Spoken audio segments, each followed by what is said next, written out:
tidak harus jadi nabi supaya doa cepat dikabulkan. Tidak harus jadi rasul. Ini Maryam bukan nabi, bukan rasul, tapi dia ini luar biasa. Sebelum dipanggil udah datang. Zikirnya tak terlukiskan. Mohon kepada Allahnya luar biasa. Menjaga diri dari hal yang dilarang oleh Allah. Apa hasilnya? Sebelum diberikan bahkan oleh pamannya sudah ada kebutuhannya. Quran surah ketiga ayat 37. Kullama dakhala 'alaiha Zakaria mihraba wajada 'indaha rizqa. Setiap paman yang mau memberikan kebutuhan Maryam sudah ada di dalamnya. Sudah ada. Itu luar biasa. Mau makan, makanan ada. Mau anggur, anggur ada. Ya. Itu. Wah, itu luar biasa, Bu. Jadi bermohon bahkan sebelum waktunya. Sentuhlah ia tepat di hatimu, maka ia akan jadi milikmu untuk selamanya. Wah. Nah, itu doa tuh.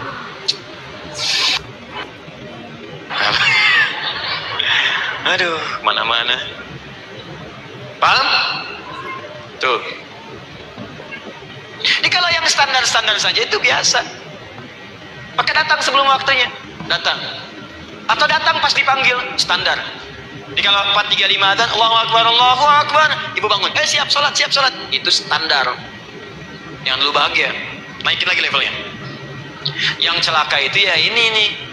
Dipanggil 4.35. Baru bangun 5.34.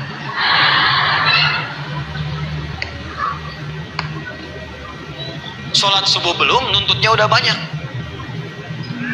Ya Allah, kurang apa lagi aku bermohon kepadamu. Sudah aku meminta sekarang, sholat subuh aja belum. Jadi mana keadilannya?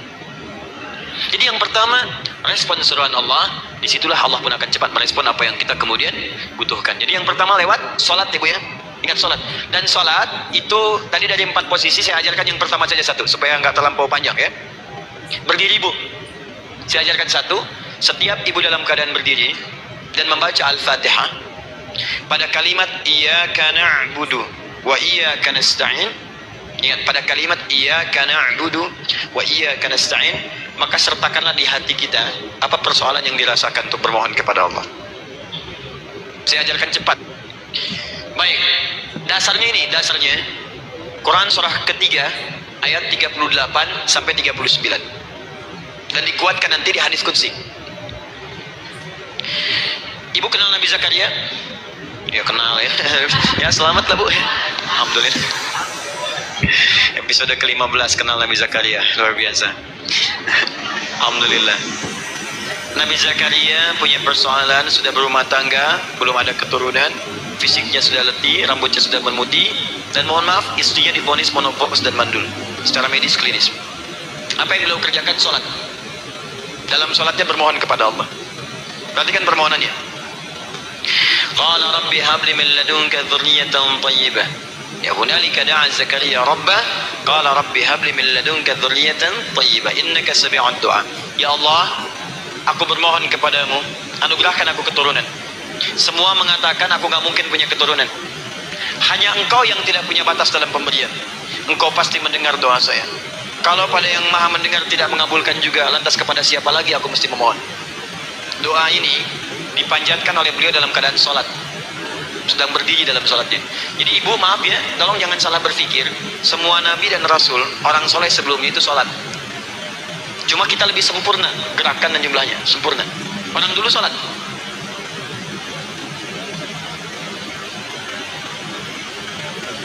Ya. Nabi Ismail sholat. Quran surah 19 ayat ke-55. Semua sholat. Sholat. Nabi Zakaria saat punya masalah sholat. Dalam berdirinya minta dalam sholatnya. Dari mana Ustaz taunya beliau minta dalam berdiri dalam sholat? Ayat 39 ya baca. Quran surah ketiga ayat 39. Fanadatul malaika, maka doanya itu dijawab oleh Allah. Datang malaikat menyampaikan jawaban. Wa huwa qaimun yusalli fil mihrab. Sedangkan beliau masih berdiri dalam sholatnya di mihrab. Masih berdiri dalam sholat. Sholat. Di dalam sholat itu minta. Makanya semua bacaan sholat itu permintaan isinya. Dan dikabulkan oleh Allah. Anallah yubashshiruka bi Yahya. Allah kasih kabar gembira, engkau akan punya anak, langsung namanya dari Allah Yahya. Artinya hidup yang mustahil menurut manusia. Lahir dari rahim seorang perempuan yang divonis monopos dan mandul menurut medis. Kata Allah tidak ada yang mustahil bagiku. Lahir dan hidup dia, Yahya. Kapan terjadinya? Sedang sholat. Kapan saat sholatnya? Berdiri. Nah, yang paling menarik, Bu, umatnya Nabi Muhammad SAW ditunggu oleh Allah 5 kali dalam sehari, dan dimintakan sebelum sholat untuk menyiapkan permohonannya. Maka turunlah Quran surah kedua ayat ke-45. Ibu lihat ayatnya, wasta'inu bis sabri was salah. Bahkan ditegaskan lagi di Quran surah kedua ayat 153, paling kanan sebelah bawah, ya ayyuhalladzina amanu ista'inu bis sabri was salah. Yang pertama nggak pakai panggilan iman, wasta'inu, kata Allah, hei, kalau kamu punya masalah jangan mengeluh, jangan berkeluh kesah, jangan terlampau banyak gelisah, cepat siapkan dirimu untuk menunaikan sholat, siapkan permohonanmu, minta kepada aku lewat sholat. Kalau belum yakin, disebutkan imannya, ya ayyuhalladzina amanu, hei orang-orang yang masih merasa punya iman, katanya punya iman. Jadi kalau ibu nggak mau minta lewat sholat, dipertanyakan, ibu, kamu punya iman nggak? Kata, datang pada saya minta lewat sholat, saya panggil sholat minta. Kalau masih merasa punya iman, tuh, iman kita tuh dipertaruhkan di situ. Nah, sekarang saya berikan rumus bahasanya. Allah memanggil kita dengan bentuk jama', perintah jama', wasta'inu, wasta'inu, itu bentuk perintah. Wasta'inu bentuk perintah.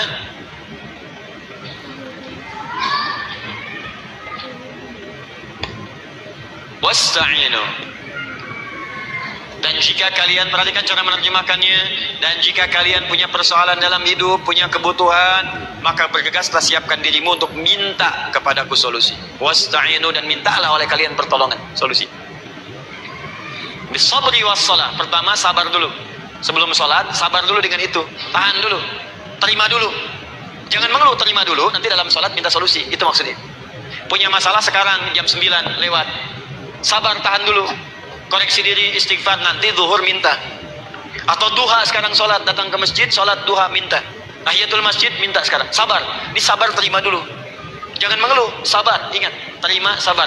Karena Allah mustahil memberikan ujian masalah kalau kita tidak sanggup menerimanya. La yukallifullahu nafsan illa. Saya sering katakan, Bu, ya, maaf kalau kalimat ini mungkin kurang berkenan, tapi kalimat ini nyata. Kalau ibu sekarang punya masalah seberat apapun, itu artinya hanya ibu yang sanggup untuk menerimanya. Saya tidak. Betul, karena itu persoalan itu dititipkan kepada ibu, bukan kepada seorang bernama Adi Hidayat. Ibu yang dipercaya. Ya, ibu dipercaya oleh Allah. Kenapa ibu tidak yakin dengan itu? Karena cuma ibu yang bisa mengatasi. Ibu yang mampu, saya tidak. Karena itu dititipkan pada ibu. Kaidahnya, la yukallifullahu nafsan illa wus'aha. Allah nggak akan berikan beban, ujian, masalah kalau dia nggak mampu. Artinya kalau saya nggak mampu, saya nggak dikasih. Ibu mampu, ibu diberi. Jangan mengeluh. Kenapa mesti saya, ya Allah? Kamu mampu. Ya Allah, why me? Why not? Kamu yang bisa. Nah, sekarang wassalah, setelah terima itu, tapi juga jangan terlampau kepedean. Memang cuma saya yang mampu, ya, bikin status. Kemudian sholat, kita akan katakan, ya Allah, Engkau perintahkan saya untuk minta tolong. Sekarang saya akan minta kepadamu. Lalu kita katakan, maaf ya, ya Allah, saya sekarang punya masalah, saya ingin bermohon kepadamu, saya ingin minta kepadamu, ya Allah, saya mohon, ya Allah. Maaf, Bu, ya, maaf ya, sebentar. Ibu kalau punya masalah sedikit atau banyak? Banyak. Yang punya masalah ibu saja atau anak juga punya masalah? Kadang-kadang, bukankah anak yang punya masalah ibu yang minta? Bukankah suami yang punya persoalan ibu yang bermohon? Ya kan? Karena itu, kalau kita ingin memohon kepada Allah dengan persoalan yang kompleks mewakili yang banyak, maka pertama kalimatnya diawali dengan huruf na. Berarti kami, kita, semua. Jelas ya? Nah, ibu ingin robah kalimatnya, minta tolong. Kata Allah, minta kepadaku pertolongan. Wasta'inu. Ibu ingin robah menjadi bentuk permintaan. Rubah kalimatnya menjadi nasta'in. Nasta'in. Nasta'in.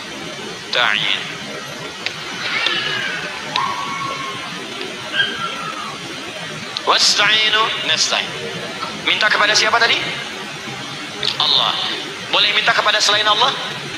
Tidak. Hanya kepada Allah saja? Hanya kepada Allah saja. Hanya kepadamu ya Allah, tidak kepada yang lain. Maka kalimatnya menjadi iyyaka. Iyyaka. Hanya kepadamu saja ya Allah. Engkau berjanji kalau ada masalah minta aku berikan. Sekarang hanya kepadamu saja ya Allah aku bermohon. Maka kalimatnya namanya iyyaka nasta'in. Sekarang saya tanya kepada ibu, apakah dalam sholat ibu membaca kalimat iyyaka nasta'in? Tuh. Saya mau tanya, ibu bacanya saat ruku atau saat sujud? Berdiri. Gak ada orang ruku baca kalimat ini. Allahu Akbar, iyyaka na'budu wa iyyaka nasta'in. Berdiri. Iyyaka na'budu wa iyyaka. Nah, sekarang saya bacakan hadis qudsinya tersambung dari Nabi sallallahu alaihi wasallam. Qala Rasulullah sallallahu alaihi wasallam, qala Allah azza wa jalla. Allah langsung yang berfirman lewat hadis qudsi. Perhatikan bahasanya. Qasamtu shalah baini wa baina 'abdi. Saya bagi dalam salat itu dua bagian, antara hak aku dan hak hambaku. Wa li 'abdi ma sa'ala. Dan jika benar hambaku menunaikan kewajibannya dengan baik, menjaga hak-hak aku, maka pada saat itu apapun yang dia minta dalam sholat, aku akan berikan. Apapun. Kapan itu terjadi? Perhatikan kalimatnya.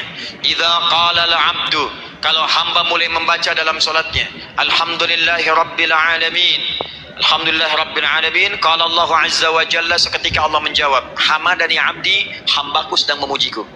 Ibu ingat baik-baik bu ya, ingat baik-baik. Setiap ibu baca al-fatihah dalam sholat itu Allah memperhatikan dan menjawab bacaan ibu. Tadi masih ingat ketika saya katakan wa idza sa'alaka ibadi anni fa inni qarib, Allah itu dekat. Ya. Wa idza qala al-'abdu ar-rahmanir rahim, kalau hamba melanjutkan ar-rahmanir rahim, qala Allah azza wa jalla, Allah langsung menjawab, athna alayya 'abdi, hambaku sedang menyanjungku. Wa idza qala al-'abdu maliki yaumiddin,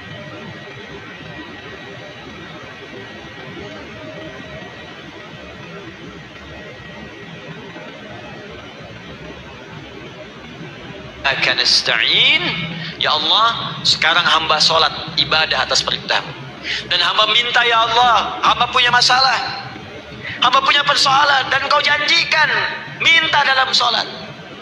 Qala Allah azza wa jalla, Allah jawab, hadza baini wa baina abdi, inilah perjanjian aku dengan hambaku.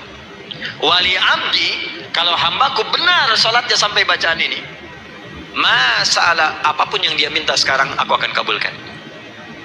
Dalam berdiri. Cuman sayang, kadang-kadang dalam keadaan ini banyak yang tidak minta.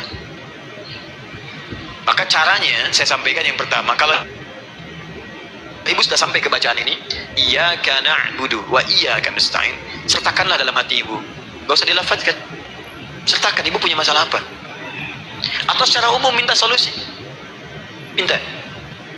Nabi itu kalau sholat, Nabi sallallahu alaihi wasallam kalau sholat itu kalau baca ayat-ayat Quran itu seringkali berhenti bu, sering berhenti. Kalau dalam ayat doa beliau berhenti, mohonkan dengan baik. Kalau ayat-ayat surga minta supaya umatnya ke surga, ayat-ayat neraka mohon supaya umatnya dibebaskan dari neraka, minta. Kesaksiannya banyak. Hudzaifah al-Yamani pernah sholat di belakang Nabi begitu. Abdullah bin Mas'ud radhiyallahu ta'ala anhu sholat di belakang Nabi begitu. Ubay bin Ka'ab radhiyallahu ta'ala anhu salat di belakang Nabi begitu. Di kesaksian mereka sama semua. Makanya seringkali itu nggak sadar, enak salat dengan Nabi itu. Nyaman. Kalau baca ayat surga seakan-akan pengen cepat ke surga. Kalau baca ayat doa berdoa, jadi nggak sadar. Rakaat pertama 100 ayat aja Al-Baqarah. Ya, kadang-kadang lewat ke Ali Imran. Pernah rekornya 5 juz 4 halaman, An-Nisa ayat 176 baru berhenti. Ya walaupun besoknya nggak pada ikutan lagi. Ya, karena merasa ini kapan rukunya gitu, sekarang atau nanti, sekarang atau nanti. Tapi enak.